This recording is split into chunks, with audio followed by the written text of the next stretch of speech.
Hello বন্ধুরা, আরেকটি আজকে রান্না নিয়ে আপনাদের কাছে আসলাম। তো আজকে সারাদিন খুব বৃষ্টি পড়ছে সকাল থেকে। তো আজকে কি হবে? তো আজকে আমাদের খিচুড়ির বদলে বিরিয়ানি করবো ইচ্ছা হলো। তো আমরা চাল ভিজিয়ে রেখে দিয়েছি, এখানে আলু কেটেও রেখে দিয়েছি, আর এখানে পেঁয়াজ বেরেস্তার জন্য কেটে রেখে দিয়েছি, এখানে আদা রসুন, আর এখানে একটু টমেটো, আর এখানে একটু গোটা পেস্ট করা পেঁয়াজ একটু গোটা বড় বড় করে কেটে রেখে দিয়েছি। এবার এগুলোকে সব এবারে পেস্ট করব। তো আমাদের এখানে পেঁয়াজ পেস্ট, আর এখানে আদা রসুন, আর একটু টমেটো পেস্ট দুটোই রেডি। এবার চলুন কী করে তৈরি করতে হয়। তো আমরা প্রথমে একটা প্রেসার কুকারের মধ্যে একটু জল দিয়ে আর একটা হালকা করে কালার দিয়ে আমরা আলুগুলোকে সেদ্ধ করে নেব। তো আমরা আগে থেকেই মাংসগুলোকে ভালো মতো করে ধুয়ে এর মধ্যে দই মাখিয়ে রেখে দিয়েছি। চলুন এবার দেখব এর মধ্যে কী কী মেশাতে হয়। তো প্রথমে আমরা একটা কড়াইয়ের মধ্যে বিরিয়ানির এই গোটা মশলাটাকে ভেজে নিয়ে এটাকে গুঁড়িয়ে নেব। তো আমাদের বিরিয়ানির গোটা মশলাটাকে বেটে নিয়েছি আমরা। মাংসটাকে আমরা এবারে মাখবো। তো প্রথমে নুন দিয়ে দিলাম, একটু হলুদ গুঁড়ো দিয়ে দিলাম, এবার একটু গুঁড়ো লঙ্কার গুঁড়ো দিয়ে দিলাম, আর একটু জিরে গুঁড়ো দিয়ে দেবো, আর একটু এর মধ্যে এভারেস্টের বিরিয়ানি শাহি গরম মশলাটা ওটাও দিয়ে দেবো,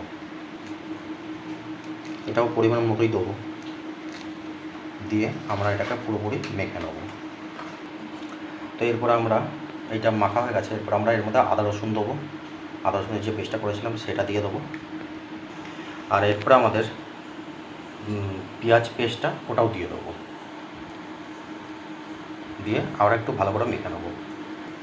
তো এবার আমাদের বেরেস্তার পেঁয়াজগুলোকে ভেজে নেবো। তেলটা আমাদের গরম হয়েই আসছে, এবার আমরা বেরেস্তার পেঁয়াজগুলোকে দিয়ে দেবো, দিয়ে একটু লাল লাল করে ভেজে নেবো। তো আরেকদিকে আমরা একটা গামলার মধ্যে কিছুটা জল নিয়ে এর মধ্যে আমরা একটু গোটা গরম মশলা একটু দিয়ে দিচ্ছি এর মধ্যে, তারপরে দেবো তেজপাতা, আর স্বাদ মতো একটু নুনও দিয়ে দেবো, আর এর মধ্যে অল্প একটুখানি তেল দিয়ে এবার আমরা এটাকে চাপা দিয়ে ফুটাতে থাকবো যতক্ষণ না জলটা একটু ফুটে ওঠে। তো দেখুন আমাদের আলুগুলো কি সুন্দর লাল লাল হয়ে সেদ্ধ হয়ে গেছে। এরপর আমরা এটাকে একটু হালকা করে ভেজে নেবো। তো আমরা এক এক করে আলুগুলোকে এর মধ্যে দিয়ে ভালো মতো করে একটু ভেজে নেব। তো এইদিকে আমাদের দেখুন পেঁয়াজটা লাল লাল করে ঠিক ভাজা হয়ে গেছে। দেখুন এদিকে আমাদের আলুগুলোকে একটু ভাজা হয়ে গেছে। দেখুন আমাদের আলুগুলো এখানে কি সুন্দর ভাজা হয়ে গেছে। তো এরপরে আমাদের জলটা ফুটে এসছে, তো আমরা ওভেনটাকে একটু কমিয়ে দিয়ে আমরা এর মধ্যে চালগুলোকে দিয়ে দেবো। তো আমাদের চালটা দেওয়া হয়ে গেছে, এবার আরও চালটা হাফ সেদ্ধ হওয়া পর্যন্ত আমরা এটাকে চাপা দিয়ে রেখে দেবো। তো আমাদের চালটা ফুটে উঠেছে, আর চালটা আমাদের একটু হালকা একটু সেদ্ধ হয়েছে। তো আমরা এটাকে নামিয়ে দেবো এবারে। দেখুন আমাদের একটা কড়াইয়ের মধ্যে তেলটা দেওয়া ছিল, এটাকে একটু গরম করে নিয়ে আমরা গোটা মশলাগুলোকে দিয়ে দেবো। তো প্রথমে তেজপাতা, আর এর মধ্যে লবঙ্গ আছে, দারচিনি আছে, আর এলাচ আছে, এর মধ্যে এটাকেও দিয়ে ভেজে নেব। আর ওপর থেকে আমরা দুটো লঙ্কা দিয়ে দিলাম, দিয়ে একটু ভালো মতো করে ভেজে নেব। তো আমরা এবার ওপর থেকে মাংসগুলোকে দিয়ে দেবো, দিয়ে মাংসটাকে ভালো মতো করে কষাবো। তো আমরা এরপরে মাংসটাকে একটু ভালো মতো করে কষাবো যতক্ষণ না মাংসটা ভালো করে কষে যায়। তো মাংসটা আমাদের ফুটছে, এরপর আমরা ওপর থেকে একটু সোয়া সস দিয়ে দেবো। মাংসটা একটু কালারও চলে আসবে, দেখতে একটু সুন্দর লাগবে। তো আমরা বিরিয়ানি হাঁড়িটাকে আমরা বসিয়ে দিয়েছি ওভেনে, হালকা করে ওভেনটাকে জ্বালিয়ে। তো এরপরে আমরা কিছুটা তেল দিয়ে দিলাম। তো এরপর আমরা বিরিয়ানির মাংসটাকে আলাদা করে নিয়েছি, এই মাংসটাকে আমরা হাঁড়ির মধ্যে দিয়ে দেবো। তো এরপরে আমরা হাঁড়ির মধ্যে মাংসটাকে পুরোপুরি দিয়ে দেবো, দিয়ে এর মধ্যে 2 মিনিট আমরা নাড়িয়ে নেব। তো দুধের মধ্যে একটা বাটির মধ্যে দুধ নিয়েছি, তো দুধের মধ্যে আমরা একটু আতর ঢেলে দিলাম। তো এরপর আমরা একটু গোলাপ জলও ঢেলে দেবো এর মধ্যে, আর একটুখানি কেওড়া জল ঢেলে দিলাম। এবারে এর মধ্যে একটুখানি কালারটাও দিয়ে দেবো, দিয়ে এটাকে পুরোপুরি মিশিয়ে নেব। তো কালারটা দিয়ে আমরা পুরোপুরি এটাকে মিশিয়ে নেব, পুরো মিশে যায় এটা।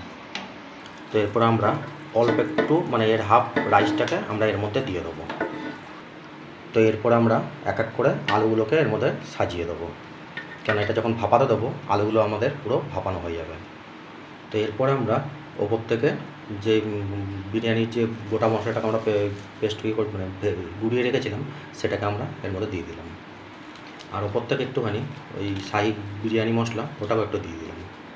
এবারে আমরা ওপর থেকে হালকা করে একটু ব্রেস্তাটাও ছড়িয়ে দেবো। তো এর ওপর থেকে আমরা পুরো চালটাকে বাদবাকি পুরো চালটাকে আমরা দিয়ে দিলাম, দিয়ে আবার সেম প্রসেসার মানে আবার যেগুলো যেগুলো দেওয়ার সেগুলো দেবো। প্রথমে বেরেস্তার পেঁয়াজটাকে ওপর থেকে পুরোপুরি দিয়ে দিলাম। তো এইটা প্রথমে আমরা বিরিয়ানি মশলা যেটা দিয়ে দিলাম পেস্ট করাটা, আর তার উপর থেকে কেনাটা ওই মশলাটাকেও দিয়ে দিলাম, শাহি বিরিয়ানি মশলা। এবার চারদিক থেকে অল্প করে স্বাদের জন্য ঘিটাও দিয়ে দিলাম। ঘিটা দিলে একটু সেন্টটা আলাদা রকম হয়। তো এরপরে কালারটাকে আমরা পুরোপুরি চারদিক করে এরকম করে দিয়ে দেবো, কেন যখন আমরা বিরিয়ানিটাকে কাটবো তখন আমরা কালারটাও ঠিক চলে আসে যেন সেরকম হয়। তো আমরা ওভেনের মধ্যে একটা চাটু বসিয়ে দিয়েছি আর ওভেনের ইয়েটাকে হালকা করে দিয়েছি। তো এরপর আমাদের এরকম একটা কাপড়, আমাদের এটা কেনাই নতুনই, তো এটাকে চাপা দিয়ে দেবো ভালো মতো করে।